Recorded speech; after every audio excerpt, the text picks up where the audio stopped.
while solving the initial part of numbers. Now, numbers as a chapter, being the starting chapter of igcse, is generally treated to be very easy,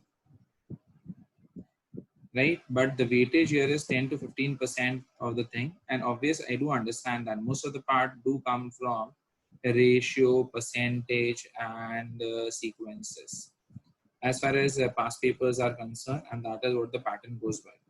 But we all follow David Reiner to good extent, right? Now, in this book, we have these questions which generally goes unsolved and are left over by most of the people. If you have done the same, just give it a try. I mean, if you are a maths lover, you'll always find them challenging and you'll regret leaving them. And people who really love challenges, take these questions, they are good ones, right? So here I start with these two questions to start with the video. Here we have it, of which one I have already explained to my students. So I'll go it in fast. Most probably, yeah, I have explained both to my students. So I can just go fast through this. Just let's see as to people understand it or not, right? So here we have 29th question. I do erase all these things so that I can just explain afresh and most of the people can understand it. Okay, here we have all these things erased. Okay, we start with. So here the question says, when it hatches from its egg, the shell of a certain crab is 1 centimeter across. When it's fully grown, the shell is approximately 10 centimeter across. That means a shell grows from 1 centimeter to 10 centimeter, right? Now, each new shell is 1/3 bigger than the previous one. How many shells does the fully grown crab have during his lifetime? This isn't that tough as far as working is concerned, but most of the people are not able to make out as to what is to be done, right? Now, with the solution, obviously things are easier, but give it a try, you'll understand it. Why am I saying so? For students, it's a must, guys. So here we have a crab starts with 1 centimeter shell. Here, right? After that, it grows 1/3 bigger. That means 1 centimeter and 1/3 of 1, right? Next, now this calculates out to be 4/3. Now next would be what? 4/3 plus 1/3 of 4/3, right? So that would be what? 4/3 plus 4/9. 4/3 plus 4/9. So I circle the things that I require. Okay, so when I calculate this stuff, this turns out to be 9 as my LCM. 4 3s are 12 plus 4 16. 16/9, right? That's in the third shell, right? Now again, 16/9 plus 1/3 of 16/9. So if I work on this thing, I get 27 as my LCM, and again 48. 48 plus 16, so that's a 64/27. So if I work without calci, it becomes a bit tough, and obviously I'll try to find out an easy pattern. Still, with calci also, this pattern is a bit difficult. So how do I find an easy pattern to this? I see all the circled thing. First it was 1, then it became 4/3. That is 1.33. Next it becomes 16/9. Next grows to 64/27. So what do I see in them is I'm multiplying by 4/3. I multiply this by 4/3 and I get this. I multiply this by 4/3. You see this? And I get this, right? I multiply this by 4/3 and I get this. Now, actually, this is nothing but a geometric progression, right? But for students of igcse who has just joined, what is geometric progression is not known to them, so they cannot directly use the formula, right? There's a direct formula to this. That how do you get the nth term? That is Tn is equal to a into r raised to n minus 1. But don't bother, guys. For people who are from igcse start, they can understand the pattern that I say. You can obviously use your calci because calculator is very much allowed. So how do you work on this? Just understand the working. So now what do I see is this is the first, this is the first, this is second, this is third, this is fourth. You go on multiplying 4/3, right? Till what? Till you get, say, a number which is very, very near to 10. You get a number which is approximately equal to 10. So when you go on doing this thing on your calculator, right? So you'll get it. You multiply this by 4. So what do you get? You get 256, right? And you multiply this by 3, you get 81. Right? So yet, obviously, I know that this is not approximately 10 because 8 3s are 24. So this is around 3 point something, right? So in a similar way, I go on doing it, right? So if I go on doing this thing on my calculator, I just switch it on for myself. Now 256 into 4 is actually known to me. 256 into 4, that gives me 1024, right? So 1024. And this into 3 is simple. So that's 3 and 3 goes 23. This much, right? This goes on further, right? So we have 1024 upon 243. 1024. 1024 divided by 243, right? Multiply by 4 by 3. Multiply by 4 by 3. So what do I get? I get, now I'm directly using fractions, right? So I multiply this thing further. I multiply this thing. Let me just remove this. I multiply this thing further. I get 5.61. I multiply this thing further by 4 by 3. So I multiply this thing further by 4 by 3. I get 7.49. 7.49. Here I have, right? I have the 7.49. I multiply this thing further by 4 by 3 and I have 9.98. Now treat this number approximately equal to 10 because this is 9.988721232 and goes on, right? So here, how many ways, right? So 4, this is 5, this is 6, this is 7, this is 8, and in 9th shell, I get the answer. Do you understand this? I hope this part is understood, clearly understood. Can be written simply in a simple language explanation, that's fine. Done. So that's the solution to 29 question. If you didn't understand, pause it, pause the video, go back to the part and try understanding it. So that was this, right? Again, I have one more question. That's the 30th. As I said, just go to the question. It's seriously good. At one take, most of the people will go wrong for this question. That is good, right? So it's 30th question again. 30th question, what do I have is here. I'll just zoom it a bit. Here I have it. Yeah, I've solved it for my students. Erase this stuff off so that I can resolve it. Yeah. Yeah. Here, what do I have this question as? Just check. Yeah. So 30th question, when you see, I require some more space. So let me just put this thing also off. Yeah. Here I have it. So when I start solving this question, what do I understand here is glass A contains 100 millimeter of water, glass B contains 100 millimeter of juice. Okay. So here you already have it. Glass A, glass B. This is water, this is juice. Now, further what happens is, a 10 ml spoon of juice is taken from glass B and mixed thoroughly with water in glass A. Okay, so that means from here I take 10 ml and shift it here. So now after first transaction, what happens is I get here I have water, here I have juice. Right, juice remains as 90 ml. Earlier it was 100 ml each. Now this becomes pure juice yet, and this is water plus juice, right? That means I have 100 ml of water, and to that I add 10 ml of juice, right? So what is the content in ratio way? Ratio way, it is 10:1, where 10 part is water and 1 part is juice. I hope that is understood, right? So that is the way I take the ratio of this part. Yeah. Now in the next transaction, what happens is we read this thing thoroughly. You understand from this means from this mixture. This is a mixture now. From this mixture, I take a 10 ml and I add it to this. So now what happens is, just see these two things again. Here this was a mixture. Now this mixture is 100 ml, right? While this juice also becomes a mixture now. This juice also becomes a mixture. So I'll say mixed juice, right? Now this has what? This has 90 ml of what? Juice, that's for sure. Plus, I add 10 ml of mixture. Get this thing very clear. 10 ml of mixture. Do you understand this? Now this mixture has how much of juice and how much of water. That makes sense. So I have them in this ratio, right? That means 10x plus 1x. 10x plus 1x would mean what? I have 10 part of water here, right? 10 part of water I have written this way. I have written it this way. 10 part of water and 1 part of juice. So 10 part of water and 1 part of juice. That gives me total 11x. And that is nothing but 10 ml that I shift here. So that means x gives me 10 by 11. right? So 10x would be how much? 10x means what? 10x means, here I have written it. 10x is water. See this, 10x is water, right? So 10x is water.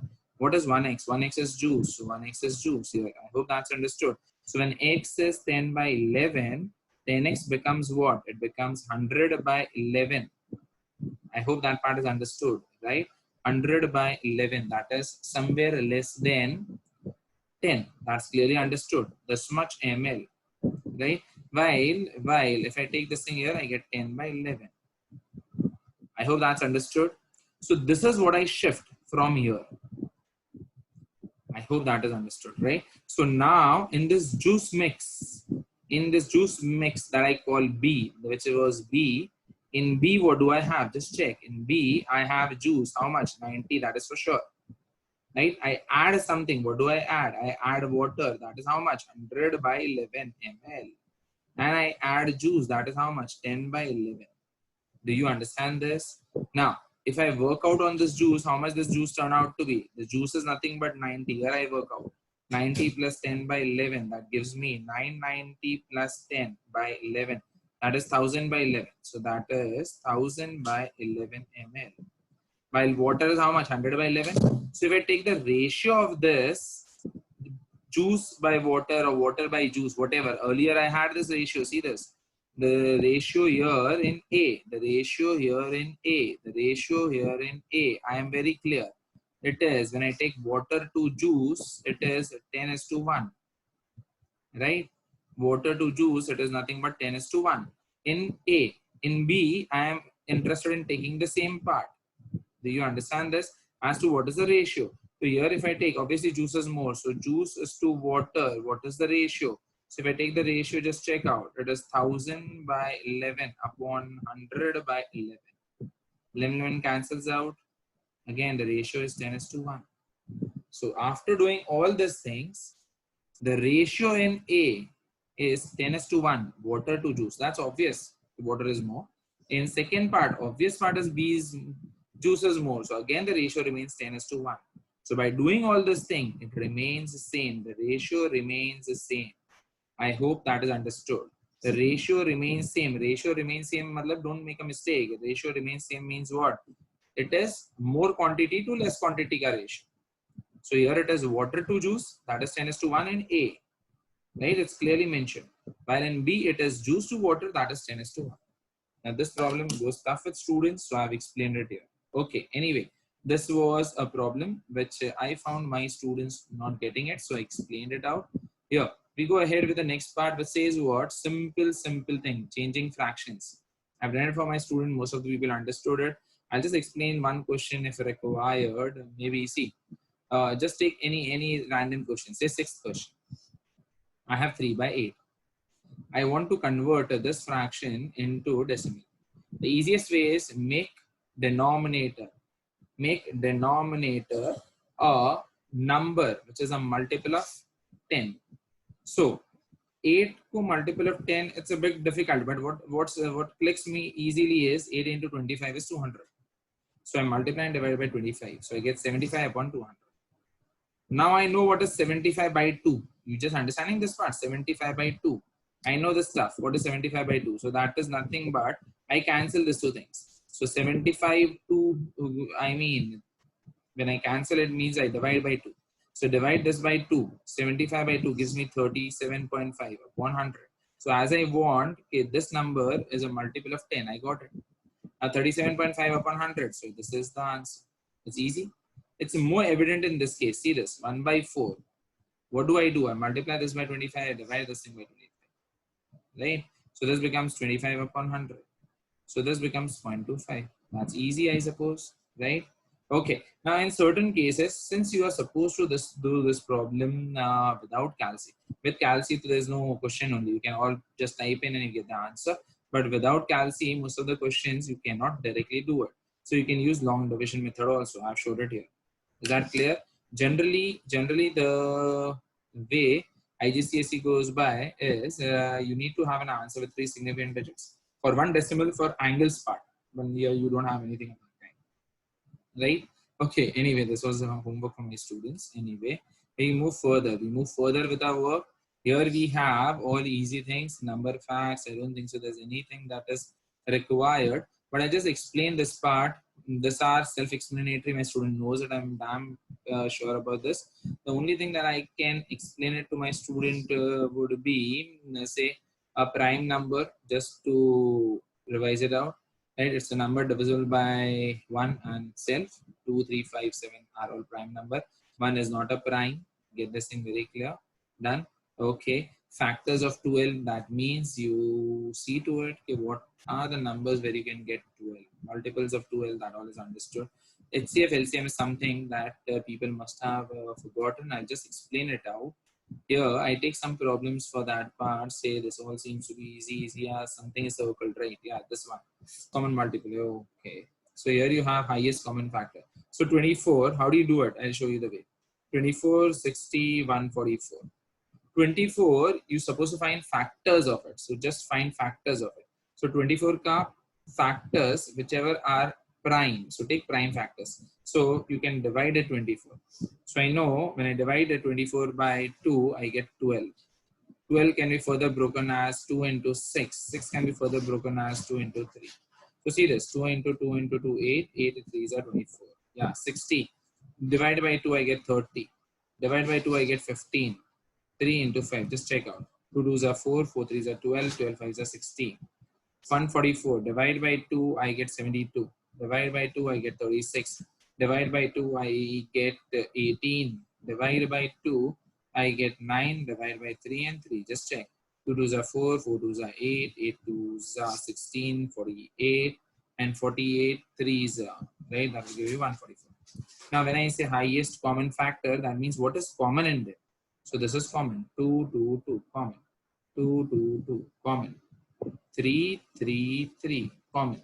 Anything else that you see common, which is same for all three? No, nothing. So then HCF becomes 1, 2, second 2, and 1, 3. Do you get this? So that means 4, 4, 2 2s are 4, 4 3s are 12. That is highest common factor. Yeah. Okay, I just revised the stuff since I messed up earlier seeing a wrong part with a small thing. So here you have highest common factor means factors, right? They are not multiples, factors. So as I say, 24, what are the factors for 24? When I say factors of 24, it is as good as it starts from 1, 2. 2 is a factor of 24, right? 3 is a factor of 24. Next, I can say 4 is a factor of 24. Next, I can go for, say, 6 is a factor, 8 is a factor. So what is that highest common factor, which is a factor for all of them? Okay, I made myself very clear now. Now, next comes as the lowest common multiple. Now, here comes our multiple theory. So how do you do this? I have a shortcut for this also. Here we have LCM, lowest common multiple. Here you have it. Just check it. Here you have the two numbers 60 and 90. You start just dividing them, right? But try using all the prime numbers, right? So here you start with 2. So you get 30 and 45. Next, 2 again. So I get, okay, I cannot use 2 because I have 30 and 45 here. So this is not divisible by 2, right? So I'll use 3, whichever I can make it easier, right? So here, 3 10s are, 3 15s are. Next, I use 5, right? 5 2s are, 5 3s are. Next, now this 2 cannot go in a single number. So I use 2. So 1 and I have 3. I keep it as it is. Next, I use 3. So I have 1 and here I have 1. I hope that is understood. So when you get this 2 both ones, you stop. And this value that you get here, is nothing but your LCM. Right? So your LCM is what? 2 into 3 into 5 into 2 into 3. Simple. Right? I make the multiplication easier. 5 2s are 10. Right? 2 3s are 6. 6 3s are 18. 18 10s are 180 is your answer. I hope that's understood. And that's common sense also. Just check. 60 1s are 60. 62s are 120. 63s are 180. 92s are 180. So 180 is a lowest common multiple. Am I very clear? Rest is a calculator stuff. You can manage it by yourself. That's no big deal, right? Okay. Next, we move ahead with this. Okay, one application. When we square number, why do you have to square numbers? See here. Later, you have a square been given and you've been asked to find out area. You know that area of a square. What is area of a square? Area of a square is nothing but side into side. Can I just write it as side square? Yeah, obviously I can write that. And that turns out to be what? The side here is 0.6. I'm talking about some number b, right? 13b. So here I have 0.6 square. Now again, you don't require calculator, please guys. 6 square is 36. This has been multiplied twice. See this, 0.6 into 0.6. That means 2 decimal places. So 12.0. So that's your answer. Units, be particular, centimeters. So this has to be centimeter square. That's done. I hope things are clear, right? In this case, now see this 15, a bit of indices, simple indices. A field has 2 raised to 8 daisies growing on a grass. A cow eats half of the daisies, right? How many daisies are left? Okay, too good, man. So here we have total of them. Total of them is 2 raised to 8. Half has been eaten, so half is left, right? Okay, so I'll write it again. So half is left, half is left. So half of what? Half of total, that's 2 raised to 8. So this is 2 raised to 1, this is 2 raised to 8. So 2 raised to 8 minus 1, that's 2 raised to 7. This much of daisies are there. I hope that's clear. Done. So what did we do? We used law of indices. What are laws of indices? Just check this part. Laws of indices. Now, I use it with the help of an example. 2 raised to 3 into 2 raised to 4. You can write it as 2 raised to 3 plus 4. That's 2 raised to 7. Clear? Next, 2 raised to 5 divide by 2 square. That's 2 raised to 5 minus 2. That's 2 cube. I hope that's clear, right? Further on, I can take some more examples for you people to understand. Let me just scroll down. Here we have it. Yeah. Let me have more space. Here, next, I can take one more example. See, this is A, this is B. Here I take one more C. Now, if I have something of this kind, 2 raised to 3 can be written as 1 upon 2 raised to minus 3. So that's easy, vice versa, right? 4, D. I can also say 2 raised to 5 square. That means 2 raised to 5 into 2. That's 2 raised to 10. I hope that's clearly understood, right? So these are simple laws of indices that would require by you. Obviously, here, whenever I say root 2, it actually means 2 raised to half, right? If I say cube root of 2, it's 2 raised to 1 by 3. So that all is clearly understood. So that is what we have in this particular part. Okay. Next comes as rational, irrational number. Okay. Now, rational, irrational number. The definition, we all know it very well. Rational numbers are the numbers in the format of A by B, where A and B both are whole numbers, right? And B not equal to 0, right? And rational numbers, whenever you can have proper fractions, which when converted to decimals, are either terminating or recurring, While irrational numbers, when you see, when converted to decimals, they go on. They are recurring, non-repeating. I would say not recurring. They are non-terminating. They are non-terminating, non-recurring. So a simple understanding is rational numbers. What are rational numbers and irrational numbers? There are one very basic difference. When converted into decimal format, they are either terminating, that means 0.5, it's terminated, right? Or recurring, that means 10 by 3, it's 3.3333, that is 3.3 bar. Done. While irrational numbers are non-terminating and non-recurring, right? Like an example, see, I give you example: 1.22, 333, 4444, 5555, 25, 26, 27, 21, goes on. It goes on and on, right? It can be any order anyway, right? So I hope this part is clearly understood. Done with this thing, right? Something of this kind. I mean, there are many ways I can write it out. It is not to be anything. Here, actually, I cannot have 5, 6. So maybe there are many ways in which this can be written. Like, and I hope I have made myself, that too is clear. Here, again, you can have 6 so many times, 7 so many times, and all goes on. I hope that is clearly understood, right? So these are irrational numbers. Okay. The next thing that I can think of is, These are easy questions which you can easily manage it as to. Now let's take a question of this kind. Write down any rational number between 4 and 6. Okay, so obviously 5 is a rational number.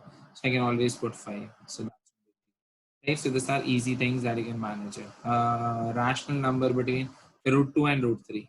Right? So again, you have a root 2, you have root 3. Both are irrational numbers. Right? What are irrational numbers? You can always say root of prime numbers are irrational numbers. Right? So root 2, root 3, both are irrational numbers. Now, if I want a number between them, so I know that this is 1.4 something something. I know this is 1.7 something something. So I can take any number. I can take any number. When I say any number, take 1.5. That's done. That's 3 by 2. That is a rational number. So there's hardly anything great to think over it. I hope that's clearly understood. So a number which is in between root 2 and root 3 and a rational number, 3 by 2, 1.5. That's your answer. I hope that's clear. Done? Okay. Now, in this case, most of the questions are easy here. If you're supposed to find a shaded area, area of a square minus area of a circle, that's easy enough, right? So there's hardly anything great that I need to do. Say question 4, if I start with the circumference of the circle, right? Now I know the radius. I know the radius. Can I find the circumference of the circle? That's obvious. Circumference is what? 2 pi r. Okay, with pi into picture, I have one thing. Now, pi is approximately equal to 3.14. Approximately equal to, okay, 22 by 7. Right? Now, pi, remember, is an irrational number. Right? While when we say approximately equal to 22 by 7, 22 by 7 is a rational number. So be very particular about this. Since it is approximation, that's why. And this is not 3.14. This goes on and on, right? So this part is a rational thing because we have approximated it. But pi is an irrational number. Be very clear about it. Done? Okay. Now, I know radius 3, circumference is 2 pi r. That's simple. Radius is a diameter. Diameter is 2r. Again, an easy thing. Area of a square. So we know area of a square is nothing but side square. Good. What is a side here? How do you come to know what is a side here? Simple. This is radius. This is radius. The whole is a diameter. This is a square. So 3 plus 3. 6 is the diameter. So 6 this, 6 this. So side has to be 6. That's simple. That is area of a square. Area of a square in this case. Right? Okay. Next comes area of a circle. Right? So this was area of a square. I take area of a circle as small a for right now. Right? So that's pi r square. We know the radius. Find shaded area. So shaded area has to be what? Shaded area has to be area of a square. That's capital A minus small a. Area of a circle. This was area of a circle. I hope that's clearly understood. Done. So this is the way you solve this question. So that would be all for